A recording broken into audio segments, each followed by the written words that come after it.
A federal judge is blocking plans from the Trump administration to send migrant children home to Guatemala. The judge issued the order Sunday afternoon as more than 70 kids were already boarded on planes set to take off from Texas. In a statement, Judge Sparkle Suknanan said in part, "I have the government attempting to remove unaccompanied minors from the country in the wee hours of the morning on a holiday weekend, which is surprising, but here we are." Her ruling states that children who arrived at the border without their parents will stay for at least 2 more weeks while the legal fight unfolds. Trump advisor Stephen Miller argues, however, that these children are better off being sent back to the parents right away. He writes, quote, "These smuggled migrant children were orphaned in America by the Biden administration. The minors have all self-reported that their parents are back home in Guatemala, but a Democrat judge is refusing to let them reunify with their parents. The government of Guatemala has formally requested their return. There are tens of thousands more smuggled minors orphaned in America by the Biden administration. The Democrats are refusing to allow back home with their families." According to the National Immigration Law Center, this legal battle could affect more than 600 Guatemalan children currently in the U.S. Well, look, I certainly think the process should play out, whatever it is. We shouldn't be sending people out of the country contrary to a judge's orders or without a judge looking at the matter. That's all fine. However, the details in here, I think, to me, somewhat suggest that they should be sent back to their families and parents. I mean, the government of Guatemala wants them back. These are custody disputes on some level, or at least in many of the cases, maybe not all the cases. Maybe they're not all the same. Maybe some of those children should remain here because it's not clear what family situation they're being sent back into, but others should go because their legal, moral, philosophical guardian, their actual parent, is still in Guatemala and wants them back. I don't see... This is a little bit like an Elian Gonzalez situation or something. Should the U.S. government move to prevent that transfer and continue housing and paying and providing for these children whose legitimate guardians are somewhere else? So to me, the key thing you said there was maybe some of them are different. And the reason we don't know whether some of them are different or not is that there has not been the process that would typically be gone through where some of these children do have legal representation and are arguing that they would be in danger if they were returned to Guatemala. The Guatemalan government, which Miller keeps talking about as if the Guatemalan government has said, yes, bring them all back now, its actual position is we will accept them back after due process has been gone through, has been discharged. So Miller is making this argument in contravention of what the representatives of the children actually say, or the representatives of some of the children actually say, i.e. we would be in danger if we were returned to Guatemala. That is obviously a claim that you want to be especially mindful of adjudicating in a fair manner when it is minors who are whose fate hangs in the balance here. We've already seen the Trump administration blow past these kind of concerns with other people, whether it's the wrongful deportation of Kilmar Abrego Garcia to El Salvador, or the previous example back earlier this year, where there was a judge who asked for planes going to El Salvador to be turned around. The administration effectively ignored that. They made an argument that, the planes are now in international airspace, so that's just too bad. When I think a common sense reading was that they had the capacity to turn those around.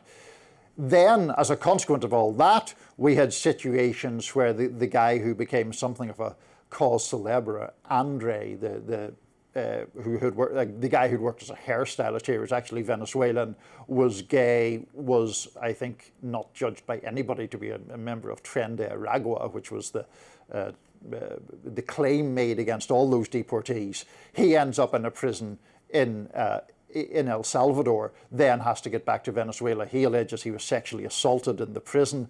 Real injustice being done to people because of this expedited process done when it would be just as easy to go through the courts and give people their due process, and then you wouldn't have all of these suspicions about kids being sitting on the tarmac in the wee hours of the morning to be deported. Yeah, I mean, there are some key differences between those cases, that being that those people were sent right to a prison, which was really an awful prison also. that made it harder for me to say, with all due haste, they need to be taken out of this country, they're going to be taken to a prison.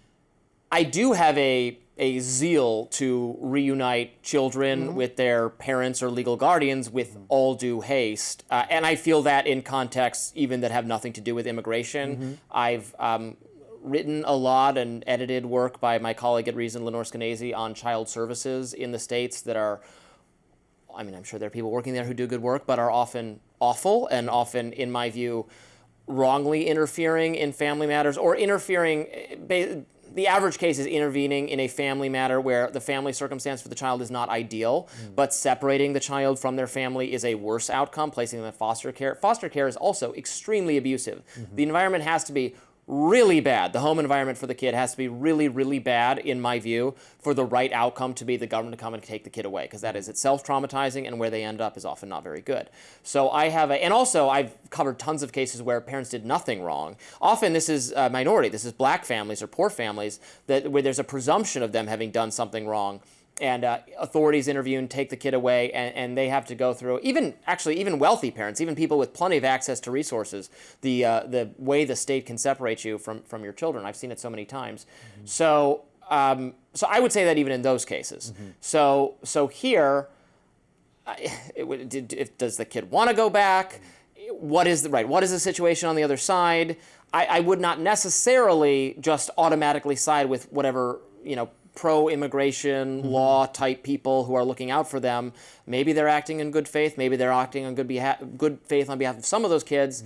In many of those cases, it might be and I don't know why this is just happening now. I don't know how long these kids have been in detention, and it was being done in secret. Again, contrary to the will of a judge, we're not going to have any disagreement there. But I would want the wheels of justice to move very rapidly to get these kids back to their parents without much question, if there is a parent and that's what they want to do. Yes, but my argument would be the wheels of justice have barely moved at all here, and in fact have been evaded or attempted to be evaded by these speedy deportations. All the questions that you raise, which are very valid questions, does the kid want to go back? Are the people in the pro-immigration lobbies behaving in a good faith way? All of those things are things that could be tested at immigration hearings for the children concerned. It is, the analogue to the foster care situation, and I have some sympathy for what you're talking about on that score, is if you had a child here in America, born in America to American parents, and there was some suggestion of abuse or maltreatment, well, if that child wanted to be out of the family home, we would take that desire seriously. It would not necessarily be the sole determinant, right, but it would be something that we would take seriously. Here, among these children, you have at least some who say, we don't want to be taken back to Guatemala. Now, is that because they've a nicer life here and there's nothing, and it's a different economic circumstances, or are they in real and credible fear of danger? If the latter is the case, the United States government should not be sending them back to Guatemala. Sure, fine. In my reading of the details, what I read, I have no idea, but what I read in the reporting and preparing to talk about this was that at least some number of the children did want to go back. Some of the children do want to go back, as I understand it. Yeah, I would like to make that happen as quickly as possible, if that is the case. For those who wish to do so, I would be on your side there. That's, I think, the bigger question is what happens with those who are not in that category.